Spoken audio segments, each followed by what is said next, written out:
السلام علیکم ورحمۃ اللہ وبرکاتہ۔ ایک غریب خاک روب رات کے وقت ملٹی نیشنل کمپنی کے مغرور چیئرمین کے عالی شان آفس کی صفائی کر رہا تھا۔ میز کے نیچے جھاڑو لگاتے ہوئے اس کا ہاتھ ایک خفیہ بٹن پر لگا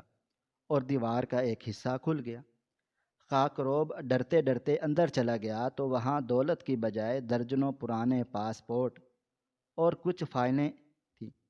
خاکروب نے ایک فائل کھولی تو اس کے پیروں تلے سے زمین نکل گئی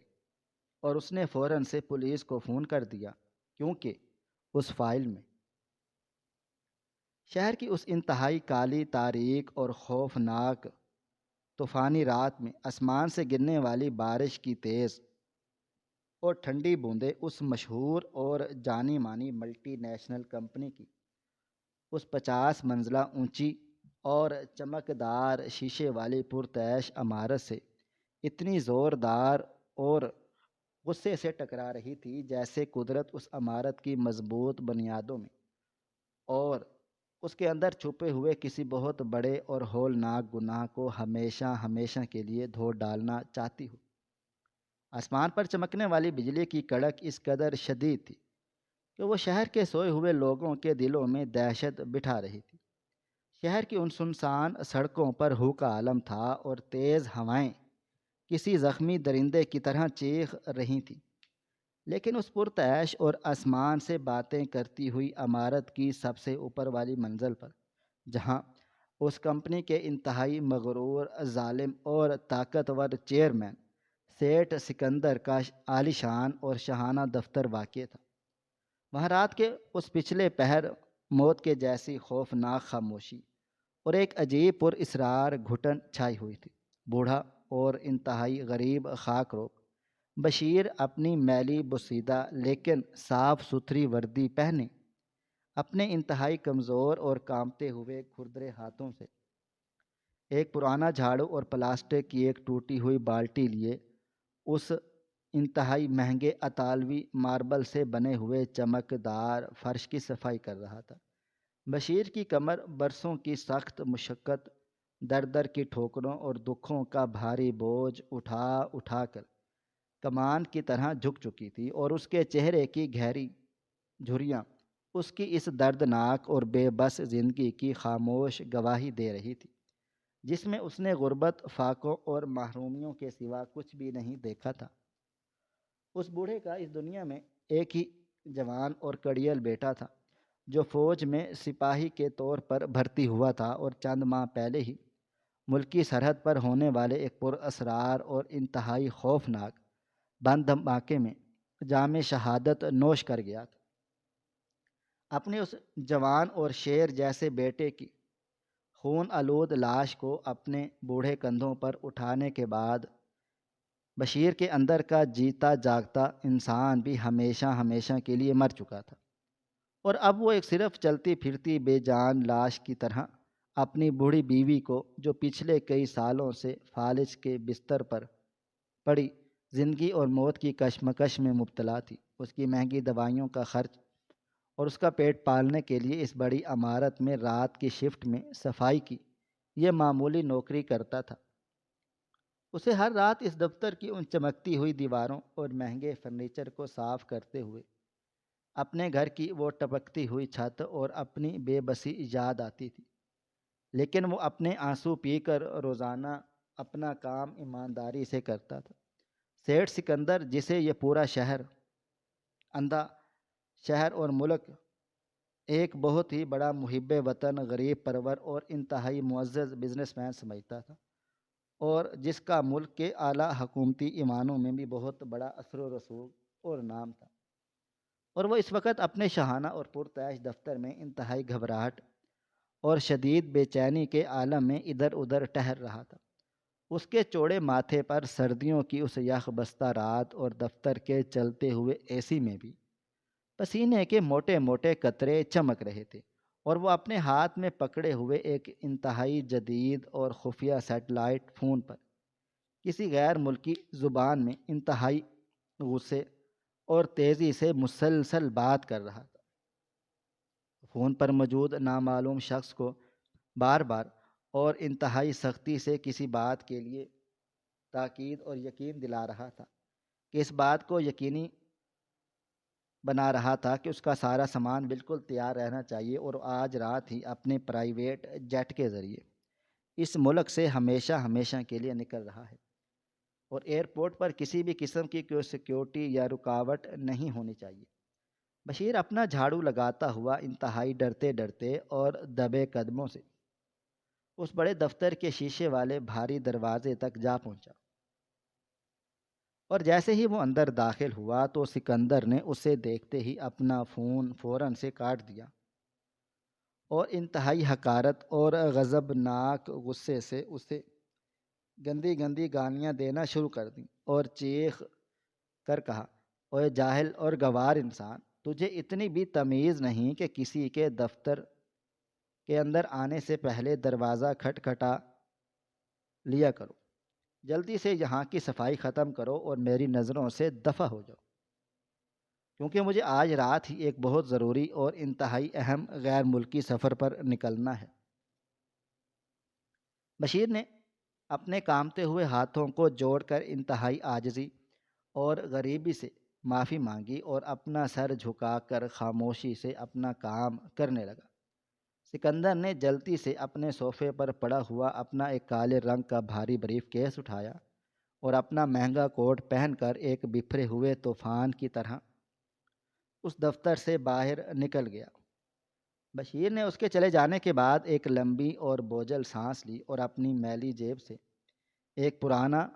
سا اور پھٹا ہوا رومال نکال کر اپنے ماتھے کا پسینہ پونچھنے لگا، تو اس رومال کے ساتھ ہی اس کے شہید بیٹے کی وہ پاسپورٹ سائز چھوٹی سی تصویر بھی فرش پر گر پڑی، جسے وہ ہمیشہ اپنے سینے سے لگا کر رکھتا تھا۔ بشیر نے جھک کر اس تصویر کو اپنے کھردرے ہاتھوں سے اٹھایا، اسے چوما اور اپنی آنسوؤں سے بھری ہوئی نم آنکھوں سے لگا لیا، اور دوبارہ اپنے جھاڑو کو مضبوطی سے پکڑ کر سیٹھ سکندر کی اس انتہائی بڑی اور بھاری مہنگی لکڑی سے بنی قیمتی میز کے نیچے صفائی کرنے لگا۔ میز کے نیچے بہت گہرا اندھیرا تھا، اور بشیر اپنا جھاڑو اس میز کے بالکل اندرونی اور آخری حصے تک لے کر چلا گیا تاکہ کوئی کچرا یا دھول کا ذرہ باقی نہ رہ جائے، کہ اچانک اس کا جھاڑو کسی انتہائی سخت اور دھاتی چیز میں بری طرح پھنس گیا۔ بشیر نے جھاڑو کو اپنی طرف کھینچنے کی بہت کوشش کی، لیکن وہ لکڑی کے اندر موجود کسی پیچیدہ چیز میں بری طرح الجھ چکا تھا۔ بشیر اپنے درد کرتے ہوئے بوڑھے گھٹنوں کے بل اس مہنگے فرش پر بیٹھا، اور اس نے اپنا دایاں ہاتھ میز کے نیچے اس اندھیرے حصے میں ڈالا تاکہ اپنے جھاڑو کو اس نامعلوم رکاوٹ سے نکال سکے، لیکن اس گہرے اندھیرے میں ٹٹولتے ہوئے اس کی کھردری انگلی لکڑی کے پینل کے پیچھے چھپی ہوئے ایک انتہائی اور خفیہ میکینیکل بٹن پر زور دینے سے دب گئی۔ جیسے ہی بشیر کی انگلی اس پوشیدہ اور خفیہ بٹن پر لگے، پورے دفتر کے اس سناٹے میں ایک انتہائی مدھم اور ہلکی سی مشینی پپ کی آواز گونجی، اور اس سے پہلے کہ بشیر گھبرا کر کچھ سمجھ پاتا یا اپنا ہاتھ باہر نکالتا، سکندر کی اس بڑی میز کے بالکل پیچھے دیوار کے ساتھ رکھی ہوئی کتابوں کی وہ بہت بڑی اور چھت کو چھوتی ہوئی دیو ہیکل الماری کسی بھاری پہیے کی طرح بغیر کوئی آواز پیدا کیے انتہائی پر اسرار اور خوفناک طریقے سے اپنی جگہ سے کھسکنے لگی اور سرک کر ایک طرف ہو گئی۔ بشیر حیرت اور شدید خوف کے عالم میں میز کے نیچے سے فوراً باہر نکلا، اور اس نے اپنی پھٹی ہوئی حیران آنکھوں سے دیکھا کہ اس الماری کے پیچھے کی اس سفید دیوار میں ایک بہت گہرا اندھیرا اور ٹھنڈے لوہے کی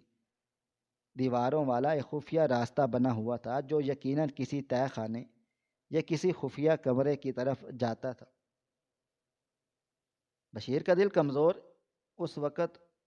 دل اتنی زوروں سے دھڑک رہا تھا کہ اسے لگ رہا تھا کہ اس کی پسلیاں ٹوٹ کر باہر آ جائیں گی۔ اس کا لاشعور اور اس کا ڈر اسے بار بار یہ سخت وارننگ دے رہا تھا کہ وہ یہاں سے فوراً بھاگ جائے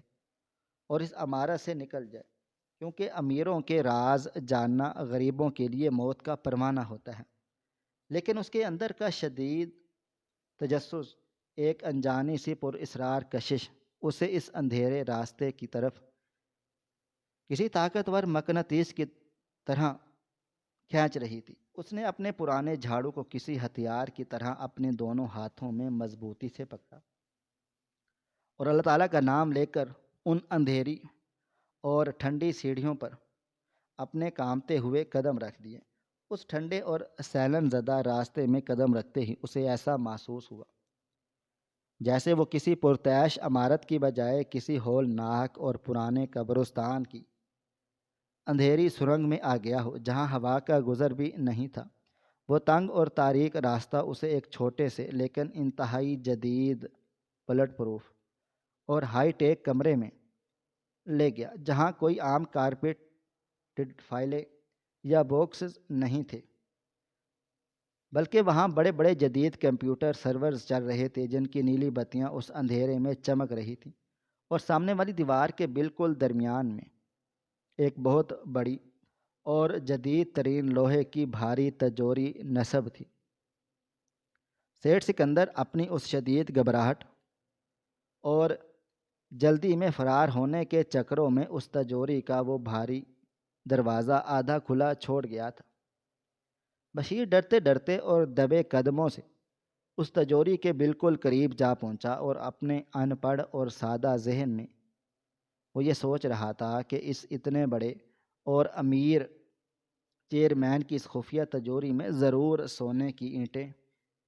ہیرے، جواہرات یا غیر ملکی کرنسی اور ڈالروں کے بڑے بڑے انبار لگے ہوں گے۔ لیکن جیسے ہی اس نے اپنا سر آگے کر کے اس تجوری کے اندر جھانکا تو وہاں کا منظر دیکھ کر اس کی حیرت اور مایوسی کی کوئی انتہا نہ رہی، کیونکہ اس بڑی سی تجوری میں دولت کا نام و نشان تک نہیں تھا۔ اس کی بجائے وہاں درجنوں مختلف رنگوں اور مختلف ممالک کے پاسپورٹ اور کچھ سرخ رنگ کی انتہائی موٹے فائلیں ایک خاص اور ترتیب وار انداز میں رکھی ہوئی تھیں۔ بشیر نے اپنے تھر تھراتے ہوئے ہاتھوں سے ان پاسپورٹس کو اٹھایا اور وہاں موجود ایک چھوٹی سی لائٹ کے نیچے کر کے بغور دیکھا تو اس کے دماغ کی رگیں بری طرح الجھ گئیں۔ ان تمام درجنوں پاسپورٹس پر تصویر تو اسی مغرور چیئرمین سکندر کی لگی ہوئی تھی، لیکن حیرت انگیز طور پر ہر پاسپورٹ پر اس کا نام اور اس کی شہریت بالکل الگ تھلگ تھی۔ کسی پر اس کا نام ڈیوڈ تھا، کسی پر راجیو اور کسی پر کوئی اور غیر ملکی نام درج تھا۔ بشیر کا سادہ سا ذہن یہ سوچنے پر مجبور ہو گیا کہ آخر اس ملک کے اتنے بڑے اور محب وطن سمجھے جانے والے چیئرمین کو رات کے اندھیرے میں اتنے سارے ذیلی ناموں اور غیر ملکی پاسپورٹس کی بھلا کیا ضرورت پڑ سکتی ہے۔ اس کے اندر کا تجسس اب ایک ہولناک شک میں بدلتا جا رہا تھا۔ اس کی نظر ان پاسپورٹس کے بالکل نیچے رکھی ہوئی ایک انتہائی موٹی اور بھاری سرخ رنگ کی فائل پر پڑی، جس کے اوپر انگریزی کے بڑے اور واضح حروف میں ٹاپ سیکرٹ کلاسیفائڈ کی لال مہر لگی ہوئی تھی، جس کا مطلب انتہائی خفیہ اور خطرناک ہوتا ہے۔ بشیر نے اپنی تیز ہوتی ہوئی سانس کو روکا اور ڈرتے ڈرتے اس بھاری فائل کے گرد لپٹے ہوئے موٹے دھاگے کو کھول دیا اور اس کے کامتے ہاتھوں سے اس موت کی فائل کا پہلا صفحہ پلٹا تو اندر کا منظر دیکھ کر اس کے پیروں تلے سے اس پرتعیش عمارت کی زمین مکمل طور پر کھسک گئی اور اس کا پورا وجود ایک شدید زلزلے کی طرح کانپنے لگا۔ اس فائل کے اندر کوئی عام کاروباری معاہدے، کوئی امپورٹ ایکسپورٹ کے کاغذات یا کسی فیکٹری کے بل نہیں تھے، بلکہ ان صفحات پر اس ملک کے انتہائی حساس فوجی ٹھکانوں، خفیہ ایٹمی پلانٹس، ڈیفنس ریڈار سسٹمز اور ان کی مکمل سیکیورٹی کی خامیوں کے انتہائی باریک اور تفصیلی نقشے موجود تھے۔ ان نقشوں پر ملک کے سب سے بڑے ڈیمو اور اہم ترین ہسپتالوں کے نام بھی درج تھے، جنہیں تباہ کر کے ملک کو پانی اور علاج کی بنیادی سہولتوں سے محروم کرنے کا بھیانک منصوبہ بنایا گیا تھا، اور ان سب پر ملٹری اور حساس اداروں کی سرخ مہریں لگی ہوئی تھیں۔ بشیر اگرچہ بہت زیادہ پڑھا لکھا نہیں تھا، لیکن اپنے شہید بیٹے کی تصویریں اور اس کی وردی دیکھنے کی وجہ سے وہ فوج اور ملک کے دشمنوں کی انٹیلیجنس ایجنسیوں کے ان مخصوص نشانات اور مہروں بہت اچھی طرح سے پہچانتا تھا جو اس نے اکثر اخبارات میں دیکھے تھے۔ اس فائل کے اندر موجود نقشوں کے ساتھ ساتھ کچھ دستاویزات بھی منسلک تھیں، جن پر پڑوسی اور سب سے بڑے دشمن ملک کی انٹیلیجنس ایجنسی کی وہی مخصوص مہریں لگی ہوئی تھیں، اور ان میں کھربوں روپے کی ان غیر ملکی ٹرانزیکشنز اور پیسوں کے لین دین کی اصلی رسیدیں موجود تھیں جو اس غدار اور منافق چیئرمین سکندر کو ان قومی رازوں کو بیچنے کے عوض ملی تھیں۔ بشیر نے جب اس فائلز کے آخری حصے کو دیکھا تو اس کے حلق میں سانس ایسے اٹک گئی جیسے کسی نے اس کا گلا دبا دیا ہو۔ وہاں ایک حتمی اور فائنل آپریشن کا تفصیلی منصوبہ درج تھا، جس کے مطابق کل صبح سورج نکلتے ہی دشمن ملک کی افواج اور اس کے سلیپر سیلز ان تمام ایٹمی اور دفاعی تنصیبات پر ایک بہت بڑا اور ہولناک حملہ کرنے والے تھے، جس سے لاکھوں بے گناہ لوگوں کی جانیں جانے والی تھی اور ملک کا دفاع مکمل طور پر تباہ ہونے والا تھا۔ اور اس فائل سے جڑا ہوا سب سے بھیانک اور دل چیر دینے والا راز یہ بھی تھا کہ اس میں چند ماہ پہلے سرحد پر ہونے والے اس پر اسرار بم دھماکے کی مکمل پلاننگ، دھماکہ خیز مواد کی سپلائی اور اس کی فنڈنگ کی ساری تفصیلات اور ثبوت بھی موجود تھے۔ جس دھماکے میں بشیر کا اپنا جوان اور اکلوتا بیٹا شہید ہوا تھا، وہ نام نہاد چیئرمین سیٹھ سکندر دراصل کوئی محب وطن بزنس مین نہیں تھا، بلکہ وہ پچھلے کئی سالوں سے دشمن ملک کا خریدا ہوا ایک انتہائی خطرناک ایجنٹ اور دہشت گردوں کا سب سے بڑا ماسٹر مائنڈ تھا، اور اس کی یہ پوری ملٹی نیشنل کمپنی صرف اس کا کالا دھن فید کرنے اور حساس معلومات کو ملک سے باہر سمگل کرنے کا ایک محفوظ اڈہ تھی۔ اور آج رات وہ درجنوں جیلی پاسپورٹس کا استعمال کرتے ہوئے اس ملک کی تباہی کا سارا سامان دشمن کو بیچ کر ہمیشہ ہمیشہ کے لیے اپنے پرائیویٹ جیٹ پر تیار ہونے والا تھا۔ بشیر کو اب سمجھ آ رہا تھا کہ وہ اس قدر گھبراہٹ میں فون پر کیا باتیں کر رہا تھا اور اسے ایئرپورٹ پر پہنچنے کی اتنی جلدی کیوں تھی۔ بشیر کی آنکھوں سے خون کے آنسو بہنے لگے اور اس کا سینہ اپنے شہید بیٹے کے بہائے گئے خون اور اپنے ملک کی سلامتی کے اس غلیظ اور گھناؤنے سودے کو دیکھ کر غصے سے پھٹنے لگا تھا۔ وہ جانتا تھا کہ اب ایک لمحے کی تاخیر بھی اس ملک کے کروڑوں لوگوں کو اور اس کے دفاع کو ہمیشہ ہمیشہ کے لیے موت کی نیند سلا دے گی، اور اس نے کانپتے ہوئے اور پسینے میں ڈوبے ہوئے کھردرے ہاتھوں سے اس فائل کو بند کیا اور فوراً اپنی پرانی اور بوسیدہ وردی کی جیب سے اپنا پرانا اور ٹوٹا ہوا بٹنوں والا موبائل فون نکالا تاکہ وہ فوراً موبائل پولیس چیف اور حساس اداروں کو اس ہولناک غداری اور اس تباہی کی اطلاع دے سکے۔ اس نے اندھیرے اور گھبراہٹ میں ٹٹول کر کی پیڈ پر ایمرجنسی نمبر ملانے کی کوشش کی ہی تھی کہ اچانک باہر کے اس مین عالی شان دفتر کا بھاری دروازہ انتہائی زور سے اور ایک دھماکے کی آواز کے ساتھ کھلا تھا۔ چیئرمین سکندر جو نیچے اپنی گاڑی تک پہنچ چکا تھا، اسے راستے میں اچانک یاد آ گیا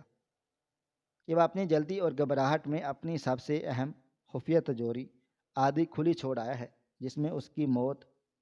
اور زندگی کے وہ سارے راز دفن ہیں، اور وہ فوراً پاگلوں کی طرح واپس بھاگا تھا۔ بشیر نے باہر سے آنے والے ان انتہائی غضبناک اور تیز قدموں کی آواز سنی جو سیدھا اس خفیہ کھلی ہوئی الماری اور تہہ خانے کی طرف تیزی سے بڑھ رہے تھے۔ بشیر کے پاس اس چھوٹے سے خفیہ کمرے سے باہر بھاگنے یا چھپنے کا کوئی بھی راستہ نہیں تھا، کیونکہ وہ ایک اندھی اور بند گلی تھی اور موت اس کے بالکل سامنے کھڑی تھی۔ اس کے کانوں میں باہر سے آنے والے ان بھاری اور غضبناک قدموں کی آواز کسی موت کے ہتھوڑے کی طرح ٹکرا رہی تھی، جو ہر گزرتے ہوئے سیکنڈ کے ساتھ اس خفیہ اور تاریک تہہ خانے کے دروازے کے بالکل قریب آتی چلی جا رہی تھی۔ اس اندھے اور بند کمرے میں، جہاں صرف ان بڑے کمپیوٹرز اور سرورز کی نیلی اور پر اسرار بتیاں جل رہی تھیں، وہاں سے باہر نکلنے یا کسی بھی جگہ چھپنے کا کوئی ادنا سا بھی راستہ موجود نہیں تھا۔ بشیر کا دل اس کے پسینے سے بھیگے ہوئے سینے میں اتنی زور زور سے دھڑک رہا تھا کہ اسے اپنی ہی دھڑکن کی آواز اس کمرے کے سناٹے میں صاف سنائی دے رہی تھی۔ اس نے اپنے کھردرے اور کانپتے ہوئے ہاتھوں میں اس سرخ رنگ کی انتہائی خفیہ موت کی فائل کو اور اپنے اس پرانے ٹوٹے ہوئے موبائل فون کو انتہائی سختی سے جکڑ رکھا تھا، جیسے وہ ابھی ایمرجنسی نمبر ملانے کے لیے جیب سے نکال چکا تھا۔ اسے اس بات کا 100% یقین ہو چکا تھا کہ اب اس کی زندگی کے صرف چند سیکنڈ ہی باقی بچے ہیں، کیونکہ باہر سے آنے والا وہ درندہ اور ملک کا سب سے بڑا غدار اور چیئرمین سکندر اسے زندہ نہیں چھوڑے گا۔ لیکن بشیر کو اس وقت اپنی موت کا کوئی بھی خوف یا اپنے جان جانے کی کوئی بھی پرواہ نہیں تھی، بلکہ اس کے ذہن میں صرف اور صرف اس ملک کے ان کروڑوں بے گناہ لوگوں کی جانیں اور اپنے اس اکلوتے شہید بیٹے کا وہ بہتا ہوا خون گردش کر رہا تھا، جس کا سودا اس منافق چیئرمین نے ان غیر ملکی دشمنوں کے ساتھ چند روپیوں کی خاطر کر لیا تھا۔ بشیر جانتا تھا کہ اگر آج وہ اس تہہ خانے میں خاموشی سے مارا گیا اور یہ سرخ فائل سکندر کے ساتھ اس ملک سے باہر چلی گئی، تو کل صبح کا سورج اس ملک کے لیے تباہی اور بربادی کا وہ ہولناک پیغام لے کر طلوع ہوگا، جس کے بعد کوئی زندہ نہیں بچے گا۔ اس انتہائی مختصر اور فیصلہ کن لمحے میں بشیر کے اس بوڑھے لیکن محب وطن اور انتہائی ہوشیار ذہن نے ایک انتہائی تیز اور خطرناک فیصلہ کیا۔ اس نے بغیر ایک بھی سیکنڈ ضائع کیے اپنے اس پرانے موبائل فون کے کی پیڈ کو اندھیرے میں اپنی انگلیوں کے پوروں سے ٹٹولا۔ اسے یاد تھا کہ ایمرجنسی پولیس اور حساس اداروں کا نمبر کہاں سے ملتا ہے۔ اس نے تیزی سے 1 اور 5 کا ہنسا دبا دیا اور کال ملانے والا سبز بٹن پوری طاقت سے دبا دیا۔ جیسے ہی اسکرین پر کال ملنے کا نشان آ گیا، اس نے انتہائی پھرتی اور خاموشی کے ساتھ اپنے اس موبائل فون کو اس بھاری لوہے کی تجوری کے بالکل نیچے موجود ایک انتہائی چھوٹی اور تاریک درز میں زور سے سرکا دیا، جہاں تک کسی بھی انسان کی نظر نہیں جا سکتی تھی۔ اس کا موبائل فون اب آن تھا اور کال مل چکی تھی، اور اب اس کمرے کی ہر ایک آواز سیدھی حساس اداروں کے ایمرجنسی کنٹرول روم تک پہنچنے والی تھی۔ یہ سب کچھ کرنے کے بعد بشیر نے وہ سرخ فائل اپنے سینے کے اندر اپنی میلی قمیض میں چھپا لی اور زمین پر گرا ہوا اپنا وہ پرانا اور بھاری جھاڑو کسی مضبوط لاٹھی کی طرح اپنے دونوں ہاتھوں میں تھام کر اس الماری والے دروازے کی طرف منہ کر کے کھڑا ہو گیا۔ عین اسی لمحے وہ بھاری الماری پوری طرح کھلی اور چیئرمین سکندر ایک بکھرے ہوئے اور وحشی طوفان کی طرح اس تہہ خانے میں داخل ہوا۔ سکندر کے دائیں ہاتھ میں ایک انتہائی جدید اور سلنسر لگی ہوئی غیر ملکی بلیک پستول تھی، اور اس کی آنکھوں میں وحشت، درندگی اور موت کا وہ ہولناک رقص ہو رہا تھا جو کسی پاگل کتے کی آنکھوں میں ہوتا ہے۔ سکندر کی نظر جیسے ہی اس تجوری کے پاس کھڑے ہوئے اس غریب اور پسینے میں ڈوبے ہوئے خاکروب پر پڑی، تو اس کا سارا جسم غصے سے کانپنے لگا اور اس نے اپنی وہ جدید پستول سیدھی بشیر کے ماتھے پر تان لی۔ سکندر نے اپنے دانت پیستے ہوئے اور انتہائی غلیظ گالیاں دیتے ہوئے بشیر سے کہا، اوے دو کوڑی کے کیڑے، تیری یہ جرت کہ تو میری پیٹھ پیچھے میرے اس خفیہ کمرے میں داخل ہو اور میری تجوری تک پہنچ جائے۔ تو نے اپنی موت کو خود اپنے ہاتھوں سے دعوت دی ہے، اب تو بھی اپنے اس مرے ہوئے اور مٹی میں ملے ہوئے فوجی بیٹے کے پاس سیدھا جہنم میں جائے گا۔ بشیر کے ماتھے پر پستول کی نالی تنی ہوئی تھی، لیکن اپنے شہید بیٹے کے لیے وہ غلیظ اور گندے الفاظ سن کر اس بوڑھے باپ کے اندر سویا ہوا وہ شیر جاگ اٹھا جس نے اپنی ساری زندگی حلال کی روزی روٹی کمائی تھی۔ بشیر کی آنکھوں میں اب کوئی ڈر نہیں تھا، بلکہ ایک ایسا غضبناک اور خون خوار شعلہ تھا جس نے ایک لمحے کے لیے سکندر کو بھی حیران پریشان کر دیا تھا۔ بشیر نے ایک انتہائی گہری اور پرسکون سانس لی اور اپنی کڑکدار اور گونجتی ہوئی آواز میں سکندر کی آنکھوں میں آنکھیں ڈال کر کہا کہ میرا بیٹا مرا نہیں ہے، بلکہ وہ اس ملک کی مٹی پر قربان ہو کر امر ہو گیا ہے، اور آج میں اس کا باپ تیرا وہ سارا کچا چٹھا اور تیری وہ غداری دیکھ چکا ہوں جو تو نے اس سرخ فائل میں چھپا رکھی تھی۔ تو کوئی معزز انسان نہیں ہے، بلکہ اس ملک کا سب سے بڑا غدار اور ایک منافق اور میرے بیٹے کا اصل قاتل ہے۔ آج تو یہاں سے یہ فائل اور یہ ملک بیچ کر نہیں جا سکے گا۔ سکندر نے جب بشیر کے منہ سے اس سرخ فائل اور اپنے راز کے کھلنے کی بات سنی تو اس کا رنگ مکمل طور پر مردے کی طرح پیلا پڑ گیا اور اس کی گھبراہٹ اپنی انتہا کو پہنچ گئی تھی۔ اس نے جلدی سے اپنی پستول کا ٹریگر دبانے کی کوشش کی، لیکن بشیر جو اپنی موت کے لیے بالکل تیار کھڑا ہوا تھا، اس نے بجلی کی سی تیزی اور پھرتی کے ساتھ اپنے ہاتھ میں پکڑے ہوئے اس لمبے اور بھاری جھاڑو کو اپنی بوڑھی جان کی طاقت اور غصے کے ساتھ سکندر کے پستول والے ہاتھ اور اس کے چہرے پر دے مارا۔ سکندر جو ایک بوڑھے خاکروب سے اس قدر تیز اور جان لیوا حملے کی بالکل بھی توقع نہیں کر رہا تھا، اس کا توازن بری طرح سے بگڑ گیا تھا اور جھاڑو کی طرح وہ سخت لکڑی اس کی کلائی پر اتنی زور سے لگی کہ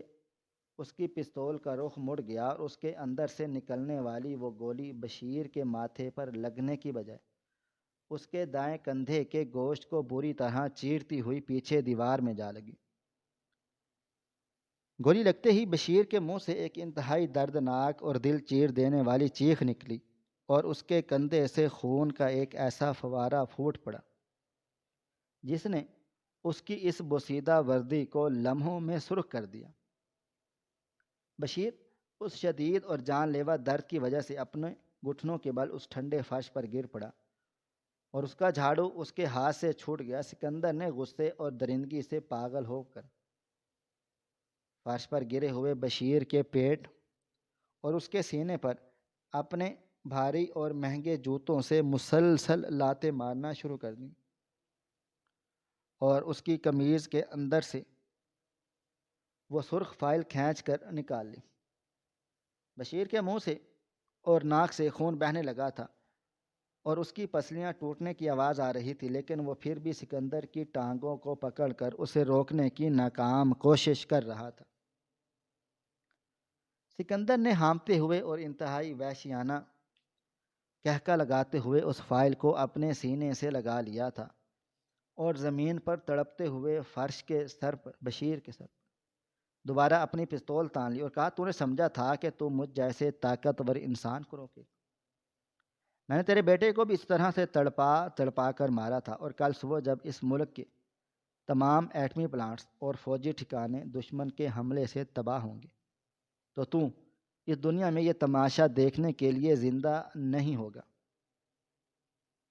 میں نے کھربوں روپے لے کر ان کی تباہی کا سارا سامان اور ساری معلومات دشمن کو دے دی ہیں، اور اب میں ہمیشہ کے لیے یہاں سے جا رہا ہوں۔ سکندر اپنے اس تکبر اور اپنی اس کامیابی کے نشے میں اندھا ہو کر بشیر کو وہ ساری تفصیلات اور اپنے وہ تمام گناہ خود اپنے منہ سے بتا رہا تھا، لیکن اس منافق اور غدار انسان کو اس بات کا ذرا برابر بھی علم نہیں تھا کہ اس تجوری کے نیچے چھپے ہوئے اس پرانے اور ٹوٹے ہوئے موبائل فون کا مائک پوری طرح سے آن تھا، اور شبیر کی وہ دردناک چیخیں، سکندر کی وہ گالیاں، اس کا وہ پورا اعترافی بیان اور ان کی اس لڑائی کی ساری آوازیں ہوا کے دوش پر سیدھی ایمرجنسی کنٹرول روم اور ملک کے سب سے بڑے حساس اداروں کے ہیڈ کوارٹر تک انتہائی صاف اور واضح آواز میں پہنچ رہی تھیں، اور وہاں بیٹھے ہوئے انٹیلیجنس کے اعلیٰ افسران نے نہ صرف یہ ساری ہولناک غداری اپنی کانوں سے سن لی تھی، بلکہ انہوں نے جدید ٹیکنالوجی کی مدد سے چند ہی سیکنڈ میں اس کال کی لوکیشن کو بھی پوری طرح سے ٹریس کر لیا تھا۔ اس سے پہلے کہ سکندر اپنے چہرے پر پھیلی ہوئی اس شیطانی مسکراہٹ کے ساتھ اپنی پستول کا ٹریگر دباتا اور بشیر کے سر میں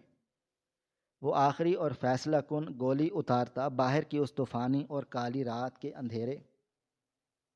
اور بادلوں کی گرج کو چیرتی ہوئی درجنوں پولیس کی گاڑیوں، ایلیٹ فورس کی بختر بند گاڑیوں اور ملٹری انٹیلیجنس کے کمانڈوز کے سائرن کی ابھرتی ہوئی اور کان پھاڑ دینے والی آوازوں نے اس پوری 50 منزلہ عمارت کو چاروں طرف سے اپنے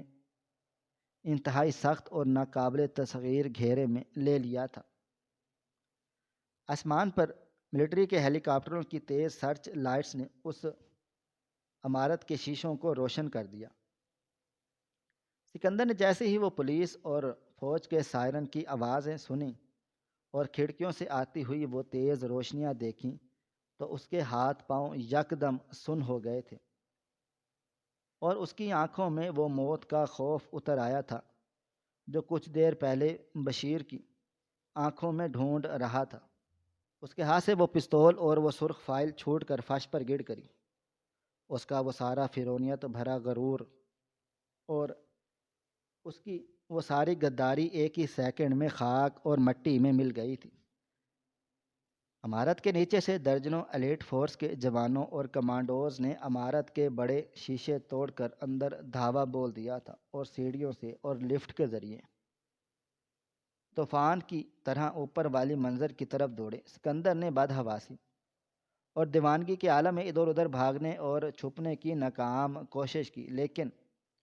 اس تہہ خانے سے باہر نکلنے کا کوئی بھی راستہ نہیں تھا۔ چند ہی لمحوں میں کمانڈوز نے اس پورے دفتر کے دروازے کو دھماکے سے اڑا دیا، اور وہ سیدھے اس خفیہ کھلی ہوئی الماری کے راستے اس تہہ خانے میں داخل ہو گئے۔ انہوں نے اپنی رائفلیں سیدھی سکندر پر تان لیں اور اسے گردن سے دبوچ کر فرش پر اوندھے منہ لٹا دیا تھا، اور اس کے ہاتھوں میں ہتھ کڑیاں پہنا دیں، جبکہ دوسرے افسران نے فوراً سے آگے بڑھ کر خون میں لت پت اور بے ہوش پڑے ہوئے غریب خاک روب بشیر کو اپنے بازو میں اٹھا لیا اور اس کی گولی لگی ہوئی جگہ کو دبا کر اس کا خون روکنے کی کوشش کی۔ انہوں نے وہ سرخ رنگ کی فائل اور تجوری کے نیچے پڑا ہوا وہ پرانا موبائل فون بھی اپنے قبضے میں لے لیا، جس نے آج اس ملک کی تاریخ بدل دی تھی۔ ملٹری ہسپتال کے انتہائی نگہداشت والے وارڈ میں مشینوں کی ہلکی ہلکی بیپ کی آوازیں گونج رہی تھیں۔ جب بشیر نے کئی گھنٹوں کے طویل اور پیچیدہ آپریشن کے بعد اپنی بوجھل آنکھیں کھولیں تو اسے اپنا دایاں کندھا پٹیوں میں جکڑا ہوا محسوس ہوا، جہاں سکندر کی گولی لگی ہوئی تھی، لیکن اس جسمانی درد سے کہیں زیادہ اسے اپنے دل میں ایک عجیب سا سکون اور طمانینت محسوس ہو رہی تھی۔ اس کی دھندلی نظر جب صاف ہوئی تو اس نے دیکھا کہ اس کے بستر کے گرد کوئی عام ڈاکٹر نہیں، بلکہ ملک کی مسلح افواج اور سب سے بڑے حساس اداروں کے اعلیٰ ترین وردی پوش افسران انتہائی ادب اور عقیدت کے ساتھ کھڑے ہوئے تھے۔ جیسے ہی بشیر نے ہوش سنبھالا، ان تمام اعلیٰ افسران نے ایک غریب خاکروب کو ایک ساتھ سلوٹ کیا اور اسے بتایا کہ اس کی اس بروقت کال اور اس کی جان لیوا مزاحمت کی وجہ سے دشمن ملک کا وہ سب سے بڑا اور ہولناک ایٹمی اور حیاتیاتی حملہ مکمل طور پر ناکام بنا دیا گیا ہے، اور راتوں رات سرحدوں پر موجود افواج کو ہائی الرٹ کر کے دشمن کے ان تمام سلیپرز کو تباہ و برباد کر دیا گیا جو آج صبح اس ملک میں قیامت برپا کرنے والے تھے۔ انہوں نے بشیر کو یہ بھی بتایا کہ جب وہ سکندر کے ساتھ اس تہہ خانے میں موت و حیات کی کشمکش میں لڑ جھگڑ رہا تھا، تو اس لڑائی کے دوران وہ سرخ فائل فرش پر گرنے اور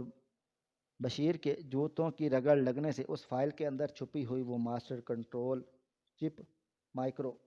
بھی ہمیشہ کے لیے تباہ و برباد ہو گئی۔ دوسری طرف جب حساس اداروں نے گرفتار کیے گئے اس نام نہاد چیئرمین سکندر کے بارے میں مزید جانچ پڑتال کی تو وہ ہولناک حقیقت دنیا کے سامنے آئی کہ وہ شخص دشمن ملک کا ایک انتہائی خطرناک جاسوس کمانڈر تھا جو ملک میں کتنے ہی سالوں سے اپنا کاروبار وسیع کر چکا تھا، اور جس نے سالوں پہلے اس ملٹی نیشنل کمپنی کی بنیاد رکھی تھی تاکہ کسی کو اس پہ شک نہ جائے اور وہ کاروبار کی غرض سے اس ملک میں اپنا کام جاری رکھ سکے۔ اس حسلی اور بھیانک سچائی کے سامنے آنے کے بعد اس غدار کو انتہائی سخت پہرے میں ملٹری کورٹ میں پیش کر دیا گیا، جہاں بشیر کے ٹوٹے ہوئے موبائل فون کی وہ آڈیو ریکارڈنگ اور وہ تباہ شدہ مائکرو چپ کے خلاف سب سے بڑا اور ٹھوس ثبوت ثابت ہوئی۔ جج نے بغیر کسی تاخیر کے اس غدار کو ملک دشمنی اور دہشت گردی کے جرم میں سزائے موت سنا دی، اور پھر وہ دن بھی آ گیا جب اس مغرور اور ظالم فرعون کو، جس کی گردن ہمیشہ تکبر سے اکڑی رہتی تھی، اسے کال کوٹری سے نکال کر پھانسی گھاٹ کی طرف لایا گیا۔ اس وقت اس کے چہرے پر موت کا وہ ہولناک خوف اور ذلت طاری تھی جو ہر غدار کا مقدر ہوتی ہے۔ اس کی آنکھوں پر کالی پٹی باندھ کر اس کے گلے میں پھانسی کا وہ کھردرا پھندا ڈالا گیا جو اس کے مہنگے ریشمی ٹائیوں سے بہت زیادہ مختلف تھا، جنہیں پہن کر وہ غریبوں کو کیڑے مکوڑے سمجھتا تھا۔ جلاد نے لیور کھینچا اور وہ غدار چند لمحوں کی تڑپ کے بعد ہمیشہ ہمیشہ کے لیے جہنم واصل ہو گیا تھا، اور اس کا نام تاریخ کے غلیظ ترین غداروں کی فہرست میں لکھ دیا گیا۔ دوسری جانب جب بشیر مکمل طور پر صحت یاب ہو کر ہسپتال سے باہر آیا، وہ اب کوئی عام خاک روب نہیں رہا تھا، بلکہ حکومت اور عسکری قیادت کی جانب سے اس کے اعزاز میں ایوان صدر میں ایک انتہائی پروقار اور عظیم الشان تقریب کا انعقاد کیا گیا، جہاں ملک کے صدر اور آرمی چیف نے خود آگے بڑھ کر اس بوڑھے اور غریب خاک روب کے گلے میں ملک کا سب سے بڑا اور اعلیٰ ترین قومی اور ملٹری اعزاز پہنایا۔ بشیر اس دن بھی اپنے انہی سادہ اور صاف ستھرے کپڑوں میں ملبوس تھا، لیکن اس کے چہرے پر جو نور اور جو وقار تھا جو دنیا کے کسی بھی بادشاہ یا چیئرمین کے پاس نہیں تھا۔ پورے ملک کے میڈیا، کیمروں اور کروڑوں عوام کی نظریں کے سامنے اسے ایک سچے قومی ہیرو کا درجہ دے دیا گیا، جس نے اپنی جان کی پرواہ کیے بغیر نہ صرف اپنے شہید بیٹے کے خون کا سچا اور کھرا انصاف لے لیا تھا، بلکہ اس ملک کی سلامتی اور کروڑوں بے گناہ لوگوں کی جانوں کا سودا ہونے سے بچا لیا تھا۔ بشیر کو حکومت کی طرف سے ایک نیا گھر اور اس کی بیمار بیوی کے علاج کی مکمل ذمہ داری بھی دے دی گئی۔ یہ انتہائی رونگٹے کھڑے کر دینے والی اور جذبات سے بھرپور داستان ہمیں زندگی کا یہ سبق اور گہرا سبق دیتی ہے کہ سچی حب الوطنی، ایمانداری اور دلیری کسی مہنگے اور غیر ملکی سوٹ، کسی اونچے اور طاقتور عہدے، کسی بڑی ملٹی نیشنل کمپنی کے عالیشان دفتر یا بے تحاشا دولت اور تجوریوں کی محتاج بالکل بھی نہیں ہوتی۔ انسان کی پہچان اس کے کپڑوں یا اس کے بینک بیلنس سے نہیں ہوتی، بلکہ یہ عظیم اور پاکیزہ خوبیاں ایک غریب اور لاچار خاک روب کی اس میلی اور پسینے میں ڈوبی ہوئی وردی اور اس کے کھردرے اور پھٹے ہوئے ہاتھوں میں بھی پوری شان و شوکت اور عزت کے ساتھ زندہ رہ سکتی ہے، جو سارا دن لوگوں کی گندگی صاف کرتے ہیں، لیکن ان کا ضمیر اپنا، ان کی روح دنیا کے ہر امیر شخص سے زیادہ صاف اور اجلی ہوئی ہوتی ہے۔ جو لوگ دنیا کی عارضی دولت اور طاقت کے اندھے نشے میں غرق ہو کر اپنے ہی ملک، اپنے ہی مٹی اور اپنے ہی ان کروڑوں بے گناہ لوگوں کی جانوں کا سودا کرتے ہیں، جن کی وجہ سے انہیں یہ پہچان ملتی ہے، تو قدرت کا نظام کبھی بھی ایسے ظالموں اور منافقوں کو معاف نہیں کرتا۔ قدرت ہمیشہ انہیں ان کے غرور کے سب سے اونچے مینار سے نیچے گرا دیتی ہے،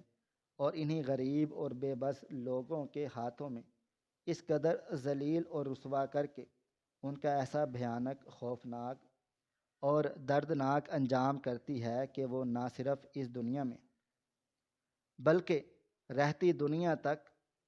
کے لیے، آنے والی تمام نسلوں کے لیے ایک ہولناک نشان عبرت بن جاتے ہیں، اور تاریخ انہیں ہمیشہ غدار اور لعنتی کے نام سے یاد رکھتی ہے۔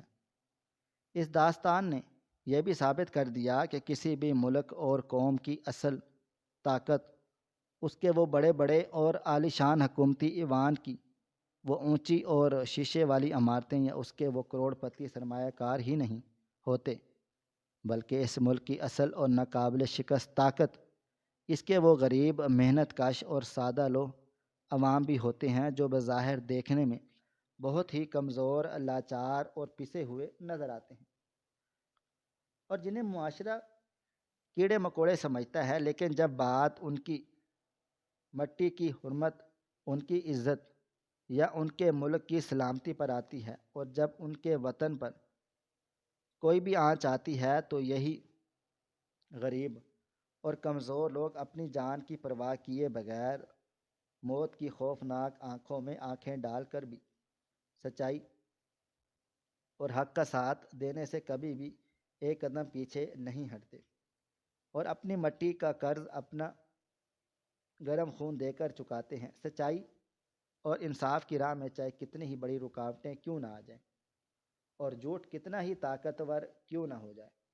لیکن انجام کار ہمیشہ سچ اور حق کی ہی جیت ہوتی ہے، اور غداری کا انجام ہمیشہ عبرتناک موت، ذلت اور رسوائی ہوتی ہے، چاہے غدار کتنی ہی بڑی اور لوہے کی مضبوط تجوریوں میں اپنا گناہ چھپا لے، یا آسمان سے باتیں کرتے ہوئے اونچے اور محفوظ محلات میں کیوں نہ چھپ جائے۔ آخر کار قدرت کے بے آواز ہتھوڑے اور اس کے اٹل قانون کے سامنے اسے اپنے کیے کی بھیانک سزا بھگتنی ہی پڑتی ہے، اور سچ کا وہ روشن اور پاکیزہ اجالا ہر قسم کے اندھیرے، ظلم اور غداری کے سینے کو چیر کر رکھ دیتا ہے، اور حق ہمیشہ کے لیے سر بلند ہو جاتا ہے۔ ناظرین، آپ کو ہماری آج کی کہانی کیسی لگی؟ کمنٹ باکس میں اپنی رائے کا اظہار ضرور کریں۔ مزید اس طرح کی سبق آموز کہانیاں سننے کے لیے ہماری ویڈیوز کو لائک کریں، شیئر کریں، اور ہمارے چینل ایس ایف سٹوریز کو ضرور سبسکرائب کر لیں۔ ملتے ہیں کل ایک نئی اور دلچسپ کہانی کے ساتھ، تب تک اپنا ڈھیر سارا خیال رکھیے گا۔ اللہ حافظ۔